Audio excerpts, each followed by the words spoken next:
have said that I would cut them to pieces and blot out their memory from mankind. If I had not dreaded the taunt of the enemy, lest their adversaries misunderstood and say, our own hands have prevailed. It was not Yahweh who did all this. Yasharal is a nation devoid of counsel, with no understanding among them. If only they were wise, they would understand it. They would comprehend their fate. How could one man pursue 1,000 or two put 10,000 to flight unless their rock had sold them, unless Yahweh had given them up?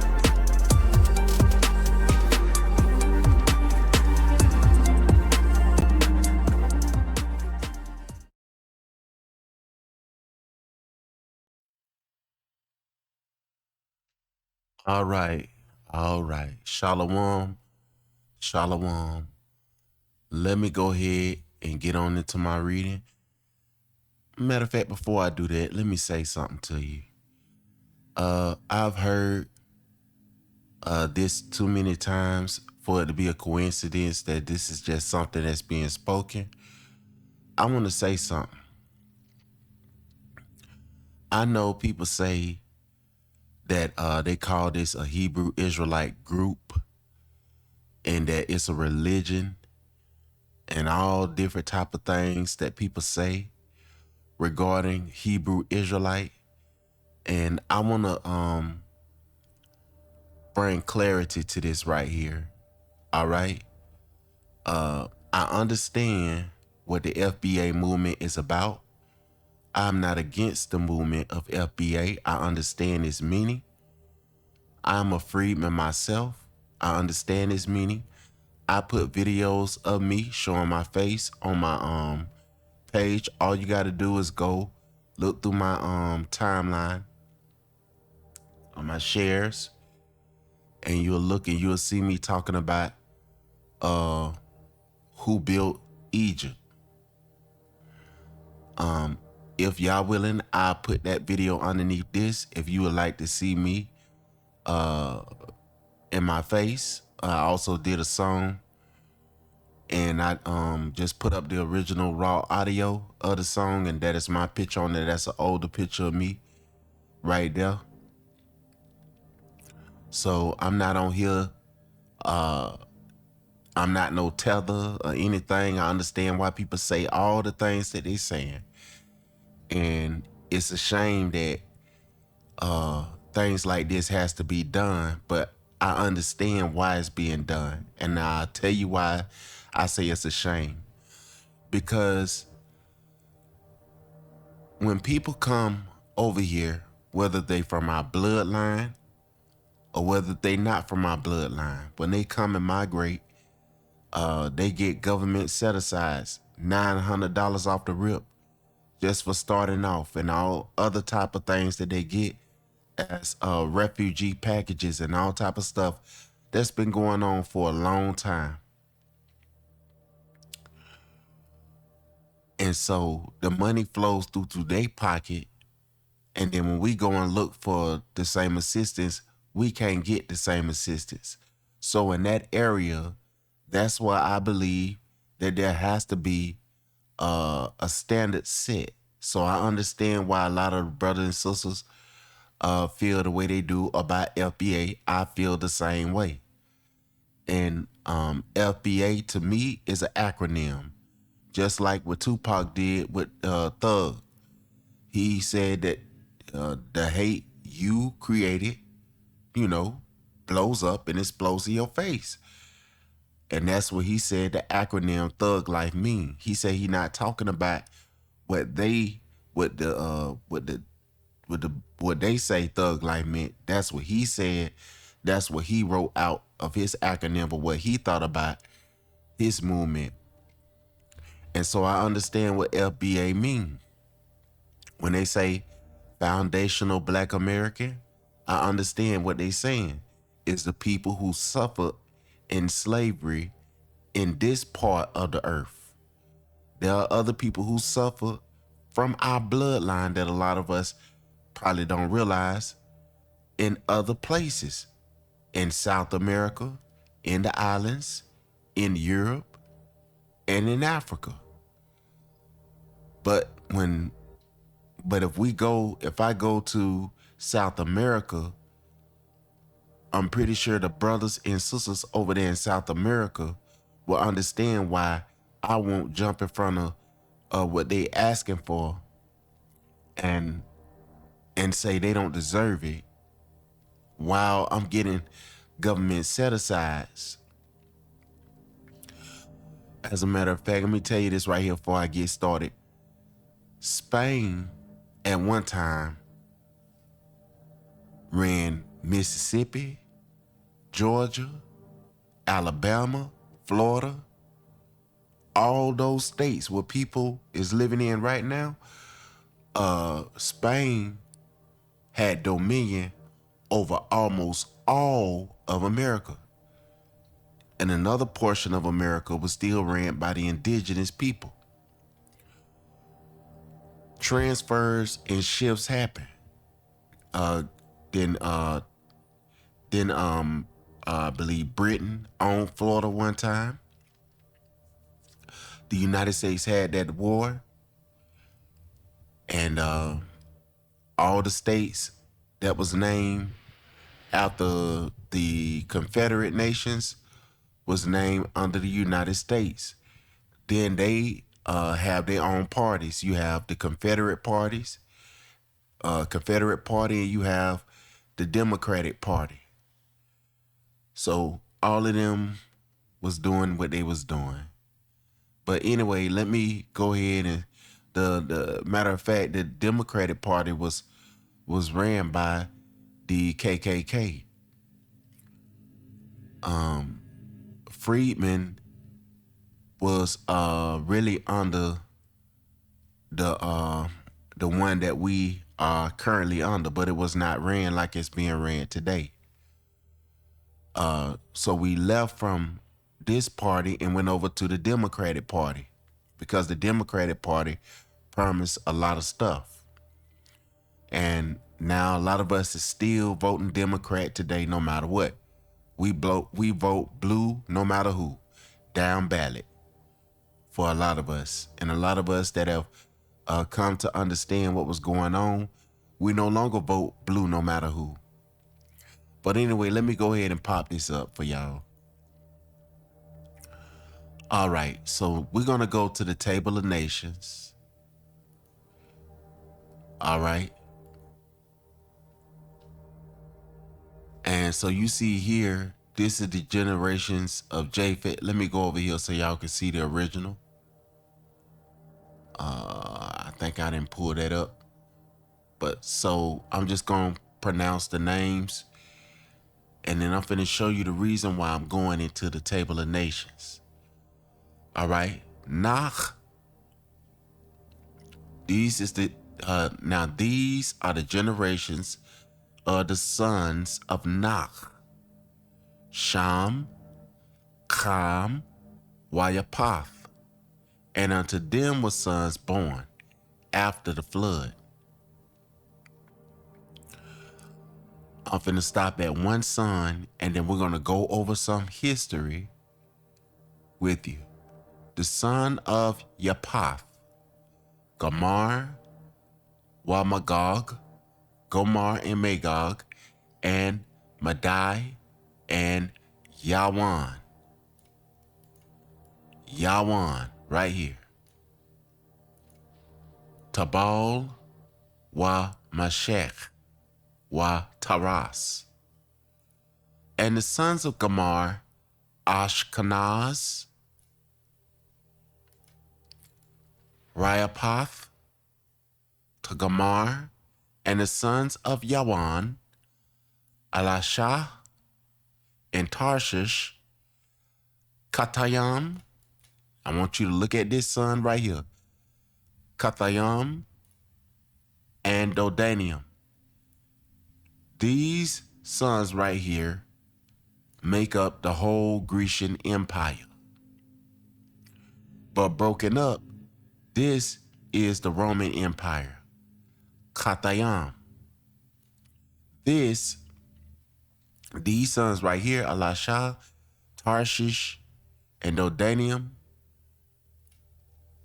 These make up the Grecian Empire, specifically Elisha right here.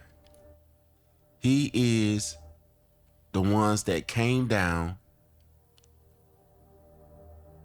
and conquered Kemet, what they call now today Egypt.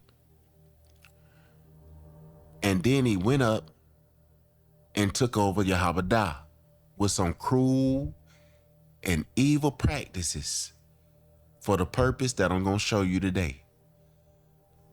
By these were the isles of the Gentiles, of the Gawayan, the nations, divided in their lands, in their countries. Everyone after their Lashon, that's how you say tongue in ancient Hebrew, Lashon, after their families in their nations, after their mashpachah in their nation, in their Gawayam, my bad. I was saying Gawayam because when I was trying to translate a word back in the day, I saw Gawayam, but it was Gawayam.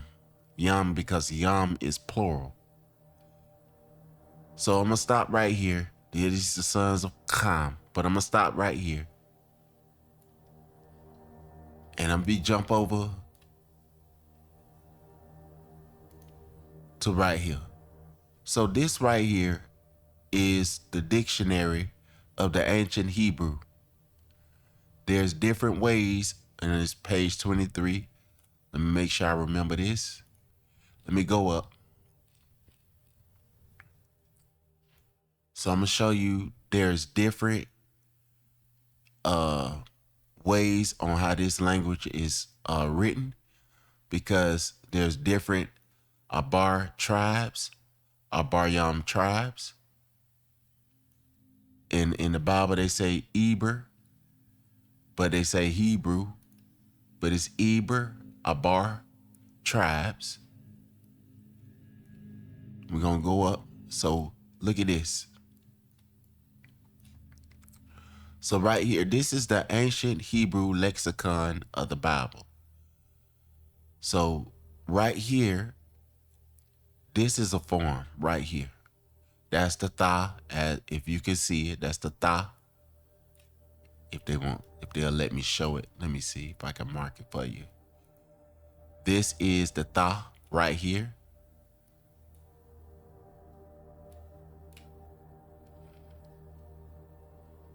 This is another tha right here.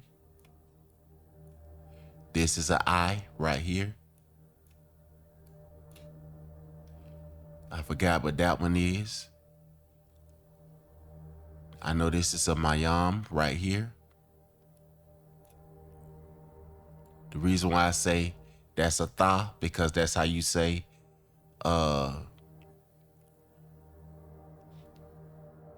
sign, thaw.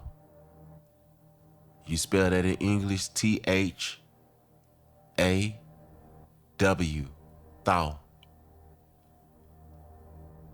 And that looks like a pa. This looks like a pa or a lamad.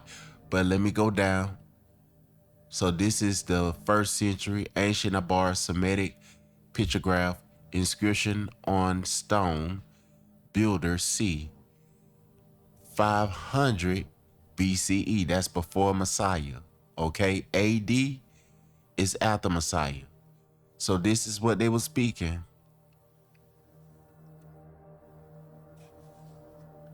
This is what they were speaking before any European colonization. This is how they was writing it.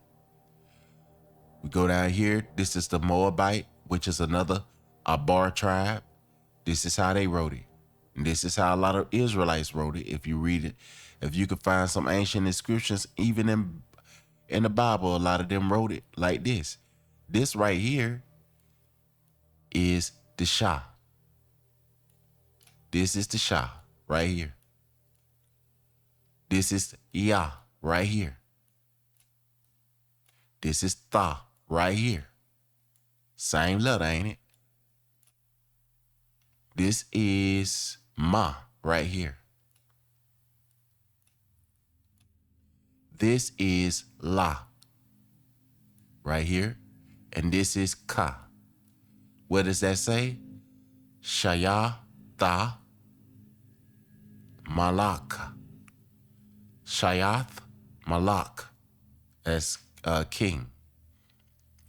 Let me go, I'm gonna just show you all these right here. So this is Aramaic inscription on the stone. This was all found on stones. And our brothers down there that was in Africa and Demona was showing us all these studies right here. Here's another one. Abar writings from the Dead Sea Scrolls. This is where a lot of people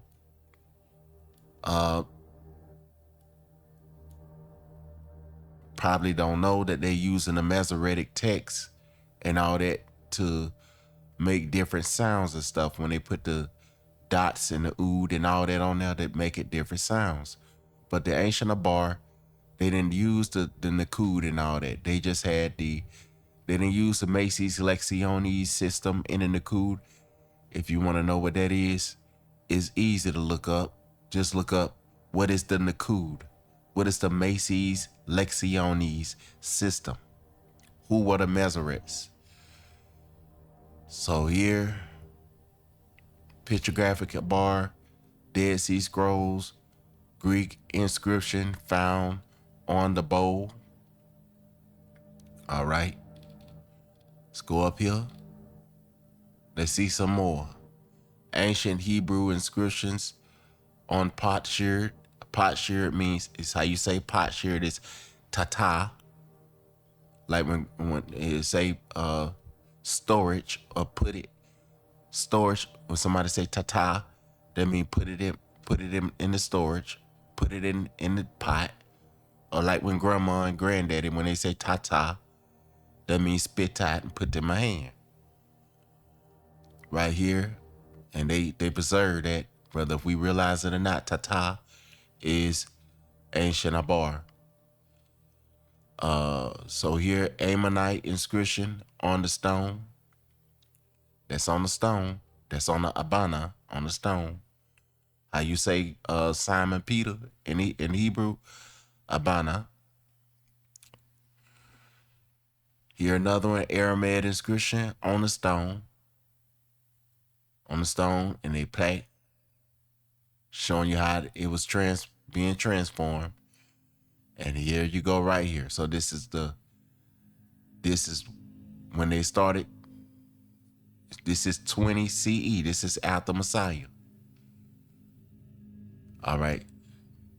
And then you go right here, modern Hebrew script from the Hebrew Bible. So this now that what they show you now today. This is what everybody believe is ancient Hebrew today, but this is not ancient Hebrew letters. That's the Assyrian. That comes from the Assyrian script. This is a sister language. This is a sister letter system to this one right here. We go down here, the Samaritan script.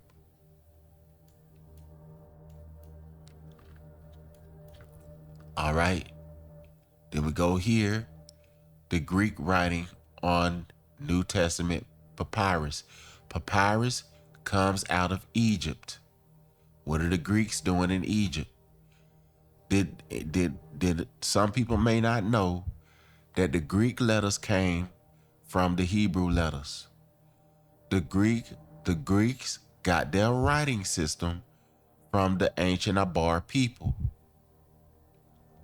All right, so now let's go back to the page what I want to show you. All right, so let's look at the hay. The original pictograph for this letter is Ha. And this is how it's written in ancient as well. That's a man holding his hand. A man standing with his arms raised out. This is middle. This the middle, I believe, in the time of Malak Dawad. This is middle century Abar. The modern Hebrew and original name for this letter is Hey. Why? Let's go down here. Y'all can read that right there in y'all time. But I'm going to jump down here. The modern Hebrew sound for the letter is Ha. Ha. Originally, this letter doubled as a consonant with an Ha sound, or as the vowel sounds. Watch this. Eh. We're going to see why. When the Greeks adopted this letter, it commonly uses as prefix to words to mean the, as in ha. This is the original sound right here. Ha'arats, meaning the land. The use of the prefix is to reveal something of importance within the sentence. When did this change? Who introduced the letters? The early Semitic evolved into the Middle Semitic by rotating the letter 90 degrees to the left. This letter then evolved into what you see right here today in the late Semitic script that developed into the modern Hebrew, where they say modern. The Middle Semitic Ha was adopted by the Greeks. And when the Greeks touch on something, Ha don't stay Ha no more. The Romans, that's Katayam, right here. Let me put my, that's Katayam right there. This was the one that came down under the Grecian Empire. All right. My bad. So the Greeks, the Ionians, and the Romans, the Italians, to become the E, reverse due to direction of writing. This reverse due to direction of writing. So they didn't even write it the way that the Abar people wrote it. They wrote it in a whole different direction. There's something you got to know about the Greeks and the Romans on how they forced this on our people. Reverse due to direction of writing. This Middle Semitic letter also became the number 5. This one I want to show you. Wah. In ancient Abar is wah because it's 2 wahs. And with Abar, this is not silent. This is spoken. So it's wah. Just like you have wah mark. I see a lot of people from Europe that know how to say wah mark. So that's not an excuse to say that they couldn't speak it. There's a reason why the Greeks enforced that Abar, that the Hebrew Yashar Allah, the Hebrew Yashar Yashar Allah spoke this the way that they wanted them to speak it. We're going to show you. The original pictograph used in the early Semitic script is Wah.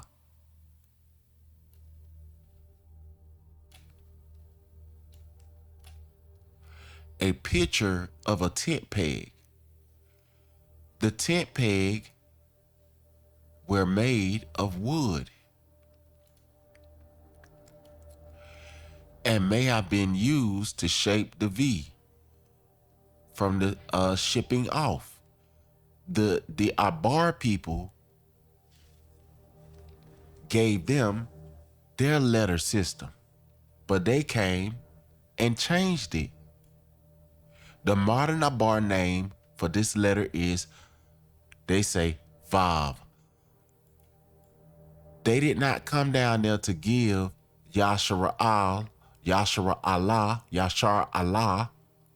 Yashar Allah, redemption and salvation. They came down there to colonize them, because if they didn't come, if they came down there to give them salvation, then they should have volunteered and got down in the mud with Yashar Allah and got smoked and whipped and tongues cut side in two, just like all the rest of the Yashar Allah people, whose visage is darker than the coal. The Shulamite woman, the Shalamite woman, which was either from the tribe of God or the tribe of Yashashakar, because she lived in that area that is called the Shulamite, said that my skin is black upon me because the sun has looked upon me, and I am Yapa. I am beautiful. She didn't say I'm Shakar and ugly. She said Anya Shakar and beautiful. Check this out. A word meaning peg or hook. This letter is used in modern Abar as a consonant with a va sound and as a vowel. Check this out. Ancient Hebrew lexicon of the Bible. If the modern Hebrew letter appears as this for the wa, it is the vowel sound o. And if it appears o, and if it appears as with this right here, with this dot right here, it is the vowel sound oo. But our bar didn't use these sounds. Without this marks and without that mark, without no marks around this letter right here will make the sound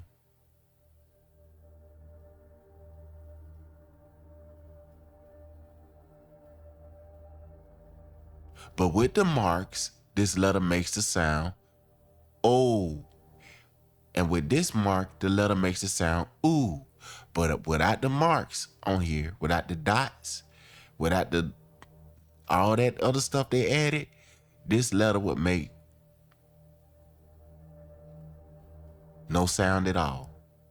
Because without these dots, this letter has no sound. But with our bar, this letter makes the wah sound.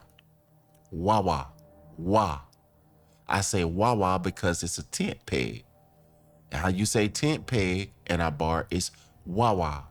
But how you say the letter is wah. But since it's a wah, it makes a wah. But if it's by itself, it's wah, which can mean and. Let me read on. Let me show you. When used as a vowel, the ancient pronunciation was also an O or U in each of the consonant vowel letters of the ancient Abar language when the Europeans came down, even with our people in Africa. With their book, with the new letter, the new way that a lot of our people speak in Africa. The reason why they say Nguni is because the N acts as a proper pronoun vowel. But when you the name Guinea is still preserved, which is one of the tribes of Israel. You can read them in the Bible, the Guinea tribe. When you see Nguni, it means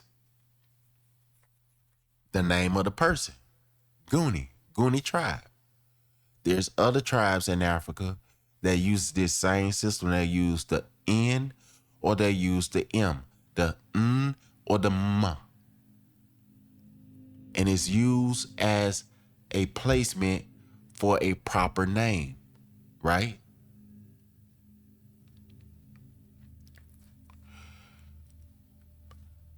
Language, the pronunciation of the is closely related to the pronunciation of the vowel, such as the letter hey.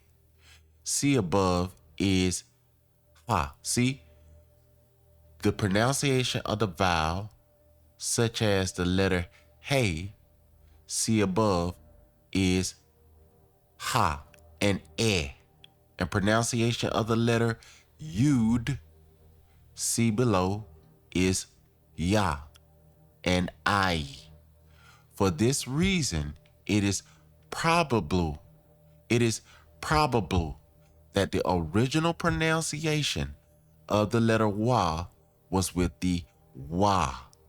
In modern Arabic language, this letter is also pronounced with a wa. Therefore, the original name of this letter would have been wa instead of vav. Why did I bring this out? I want to tell you something. When you writing hook in a bar, let me write a letter right here. This is one letter right here. That's the U. Let me go down real quick and show y'all who ordered this change. Middle Semitic letter was adopted by the Greeks and the Romans to be the letter F, but was dropped from the Greek alphabet later. The late Semitic form of the letter became the number 9. This got the Greeks and them hand all over it. Now, with the U, which is a soft European letter, U. Wa is a stronger bar letter because it has the ah on the end. U is a soft letter. Wa is a hard letter. Check this out. This one letter that they put in there is supposed to replace 2 was. So if this does not say tent peg, if this does not how you say tent peg, why was it added? It was not added to preserve Yahshua Allah. It was not added for the dignity of Yahshua Allah. It was added as a colonialism mechanism to force them not to speak their language. In the book of Maccabees, there are verses in there that show you the practices and tactics that the Greeks, that the Ionians and the Italians use in order to subjugate and to destroy our people. It takes 2 was to say tent peg, to say hook, but it takes 1 U to erase the indigenous fingerprint and make it somebody else. So the person that said Wawa is the indigenous. The person that says U is the colonizer. When we said we woke now, a lot of people took that and made we woke now something totally different from its origin, changing the real meaning of being awake. We were awakening to our identity by understanding the scripture. So this right here was used during colonial days and even now today to get you away from this, because the Greeks imposed themselves on the people and subjugated them to oblivion. Remember, I read to you this the other day. Where did they get their translation? And Ptolemy and all them, that was another nation that took over. They took the ruling spot. The indigenous Kemetic people, the leaders, they fled. So there was still some laymen there, and there was still some Yahshua Allah there. Remember, Yahshua Allah, and also Masri was taken over by them. The reason why the library was called Alexandria, because they took possession of the land and took dominion over Masri. And they also took dominion over Yerushalayim and the people. So they named the library after Alexander the Greek. That's why the library was called Alexandria. During the Maccabean period, our ancestors fought back. When they fought back,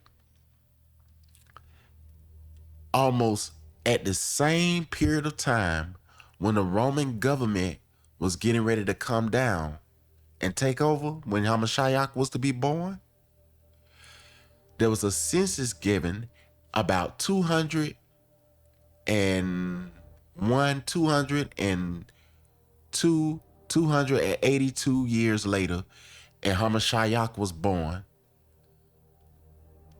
and he had to flee out the land because Rome was ruling the land. Italy was ruling the colony now.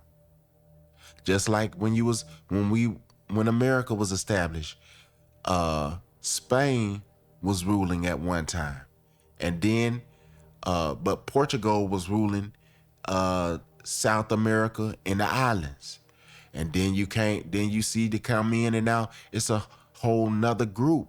This is how it's being done, and they are all sitting on the seat of Nebuchadnezzar, as the prophet Daniel said.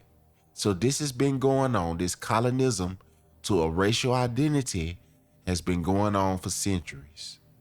It's been going on for centuries. We know through history that the Library of Alexandria, with all of the records and history of Yahweh, Yasharallah in there, all of it was burnt up. So the history of Kemet and all that, of Yasharallah in there and all that, it was burnt up. And what was they doing in there? Studying to know about Yasharal. They wanted to take over. And that's why you have now today, in the middle of the East, that they call the middle of the East, the Ionians are still down there today. And the people know them as who they are. They are the Grecians who came down through Alexandria. This is a real story. The sarcophagus of Alexander the Greek is real. I've seen it, and I posted it up for y'all to see. This stuff is real. It's not make believe.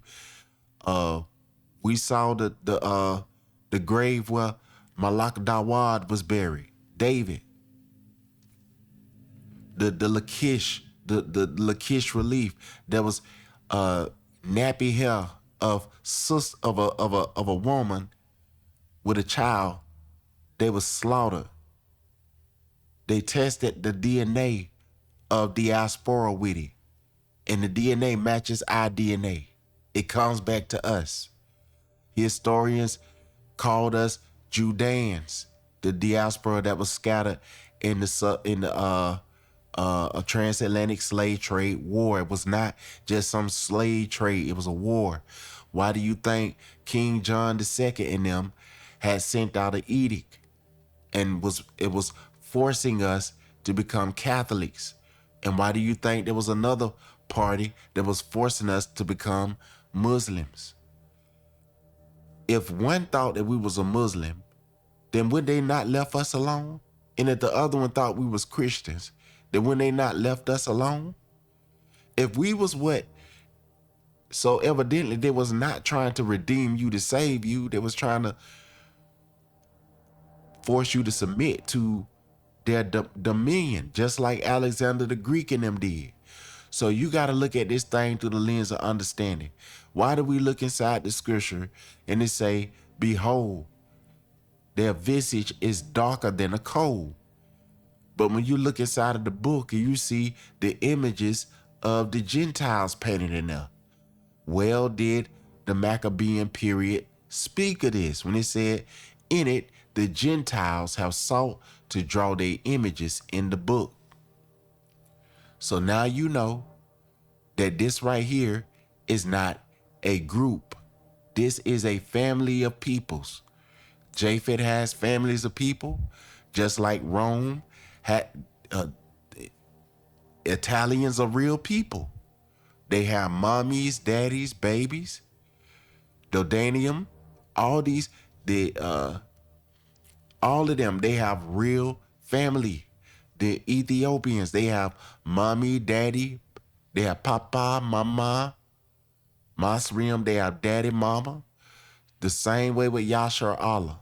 We have daddy, mama, and so on. So this is not a religion. This is a family, and this is your history that's been turned into a religion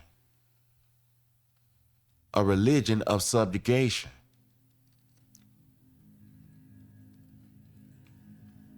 And a lot of us understand this because we don't want to forget our grandmother and grandfather, but if we forget our nativity like we have, then we don't even know our nativity anymore. We know who we are, but we don't know. So I'm going to leave it like that.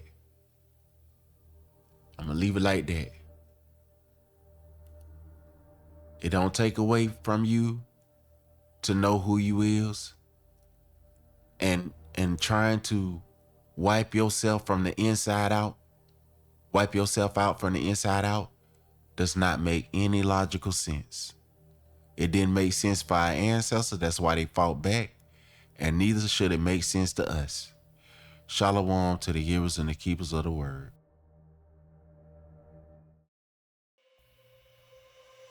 Thank you for spending time with me. Every story we share here is a piece of my journey and a piece of yours too.